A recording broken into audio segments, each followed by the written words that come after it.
Hello, today for review I've got yet another so-called do-it-yourself player from China. After my first experience with one of these players, actually it was Walnut V3, I was really skeptical about such products and I didn't want to review them.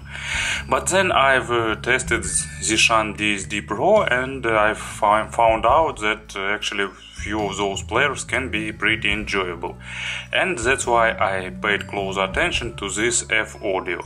Company F.Audio, well known for their two models, more expensive FA1 and less expensive XS02. So today I will review the more affordable version, XS02, and probably its main distinguishing feature that you can replace op-amp here.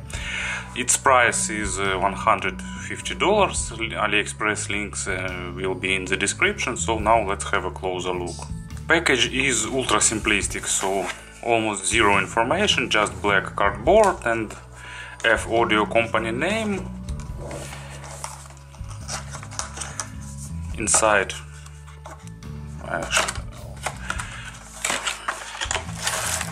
there is a plastic tray, USB cable and player itself. As you can see, no warranty cards, no manual, nothing.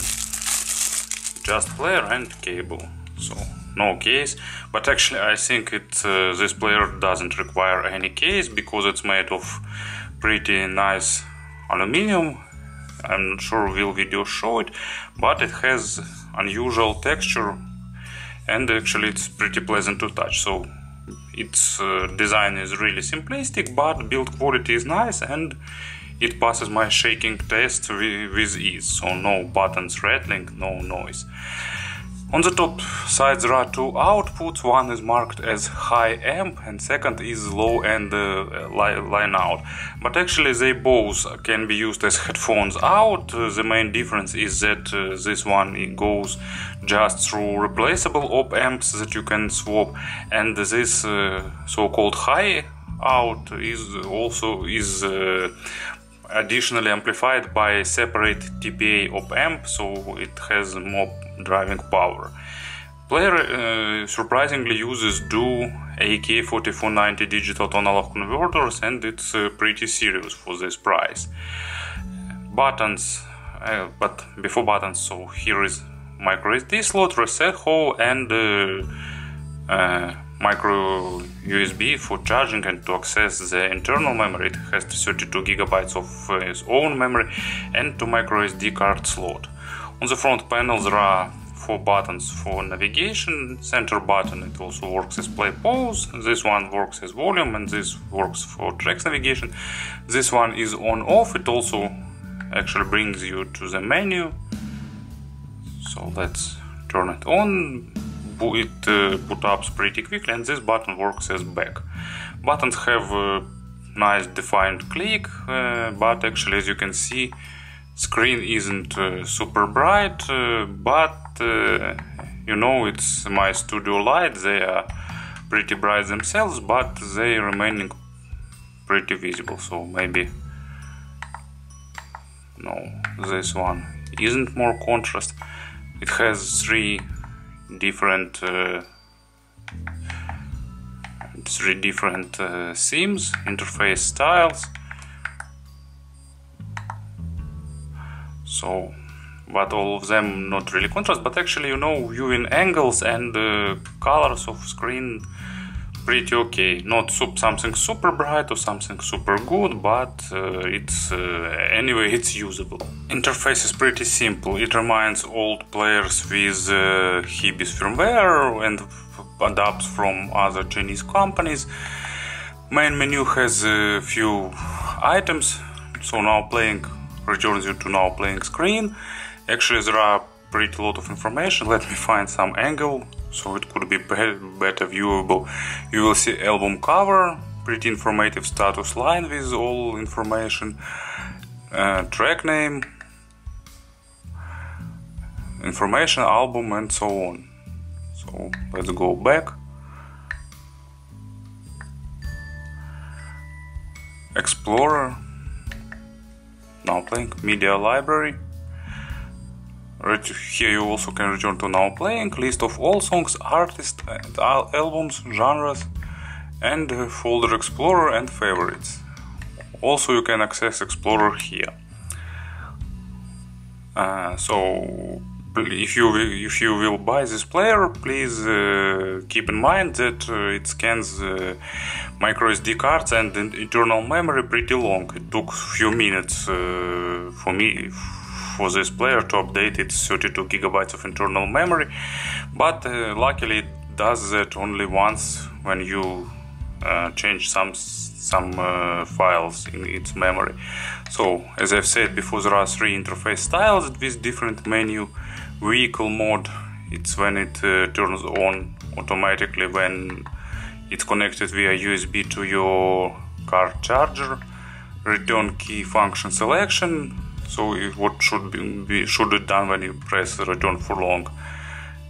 It can change screen light or go to main menu after long press. Filter mode, all that filters that are available in AK digital to analog converters. Common settings, it's screen off timer, timer shutdown, boot up volume, left right balance, information, language, and initialize. It allows you format cards, reset all content, and so on. And that's pretty all. Of course, menu is not, firmware is not something super brilliant, but it's usable. Actually, like, you know, it's a trip back in time about 4 years ago or sometime or somewhere at that time. Of course, you know, for one of that price you can get, for example, Hidis AP80 or FIO-M6 with much more advanced firmware. But this player is still pretty fun and enjoyable in terms of sound. But let's talk about sound in the next part of this review. And of course about the sound, you know, it's really colored dub. It's not even trying to be audiophilic or natural, but it's definitely fun. I don't know its technical specifications, I don't know its output power. Actually, the only technical specifications I could name, it's work time. It's working from single charge about 7 hours with 7 hours and 20 minutes or somewhere there. I've read on some forums that you can definitely tweak it swapping op amps, and there are other tweaks for those who are familiar with soldering, but I didn't try any tweaks. I've tried to change op amp to my Burson V5 op amp that I have, but actually I've got some improvement in sound, but with these op amps I didn't manage to close it, so it's not usable in DAW. But anyway, I will describe the stock sound, and if you're interested in modifications, you should probably search some forums, because there are different op amps, different options, different ideas from different people. You know, probably the closest in terms of sound to this DAW is well-known Hi-Fi Man 603, that probably grandfather of all modern affordable DAWs. This player is on the warmer side of things. It has simplified treble, and they are pushed a bit backward, and I'm not sure is it done by frequency response, so it has less treble, or it's just because of smooth representation of treble, but treble is moved a bit forward and bass is a bit accented, so it sounds weighty and a bit on the warmer and smoother side. It's not super resolving, it's not some audiophilic model, but it's definitely fun, especially if you prefer the genres that will benefit from additional hint of warmth. So here is some example IEMs to be put on the table. As for driving power, it's also pretty powerful. It can drive full-size headphones without much problems, especially from this output. I'm sorry, so I don't know exact figures, but it's definitely powerful. Actually, it's the same as Zishan, probably. So, what I can say, bass is accented, it has normal depth, it's not super fast, it's somewhere in between.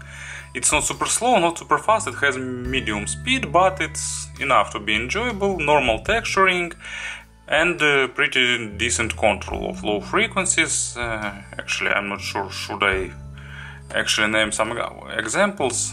I probably won't show it on screen because the screen is barely visible, but anyway, for example, actually I need to remind at least to myself what I was going to name. Oh yes, of course, Robert Plant, his Band of Joy, Angel Dance. It's nice example of low frequencies, pretty powerful and groovy melody, and this player really managed to play this groove with ease and with probably in a bit enjoyable way. It's not natural and not natural, but fun. Mids are also a bit smooth, and it gives sometimes, additional bonus, especially for male vocals. I really like how this dub play male vocals. Female are also okay, but only low female voices. Some really high female voices, sopranos, sounds not really natural with this player, so it's perfect for some rock divas and not for some opera vocal. Imaginary Stage is about average in width and a bit below average in depth, so it's not the most spacious dub, but it sounds more on the intimate side, but after some usage it's also pretty enjoyable.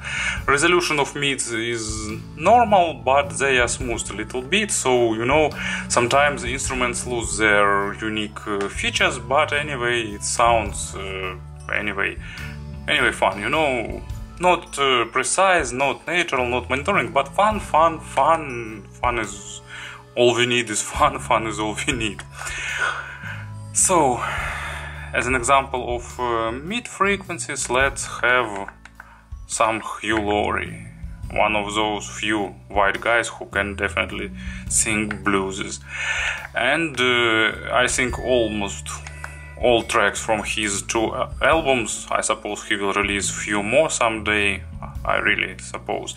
So from every single track with male vocals is a perfect illustration of this enjoyable male vocals representation. And treble, actually it's the most most controversial probably thing here, because it's really smooth treble and it lacking some cymbal splash, it lacking some aggression. So if you're treble phobic, probably it's one of the best models for you. But of course I really recommend you to change the sound not by dub and by proper selection of headphones, but anyway it's also a viable option. Of course, treble is present, it's not totally moved back, it's present, but it's noticeably simplified. As an example, let's take some Metallica, for example, Enter Sandman, pretty treble intensive tracks with all these splashes, with all these cymbals, and here it's you can hear that stick is hitting some metal cymbals, but sound is simplified, definitely. There is no this long tail of sounding, long tail of overtones and so on. So probably not the player for treble lovers, but for bass lovers it's good, and for those who like that vintage old style wormy representation. So, actually it's the case when player has a pretty unique signature, and I won't do any comparisons because, all other dubs doesn't sound like that, and I don't see much reason in creating comparisons like it's totally different and this one is totally different and that one is totally different. So it's a dub with warm, engaging, a bit smooth signature and softened treble for those who like this warmer representation, who like some groovy low frequencies, who like some warmer, a bit smooth meats who like a bit intimate representation, it's definitely fun. It's not monitoring, not natural, but okay, I'm repeating myself. If you want some to have some fun, this DAB for you. If you are okay with some op-amp swapping, you don't have to go for some expensive models, don't have to buy this burst and hybrid op-amps. Some inexpensive models will be also really good. I've read about some resistors replacing that can definitely improve the sound, but I didn't test them. But anyway, it's a really fun DAB. I think it can be probably a second DAB in your collection for some genres and styles when you want such representation. So if you will be able to listen it, for example, I definitely recommend it to you. It would be a nice experience. Thank you for attention. It was F.Audio XS02. Have a nice day.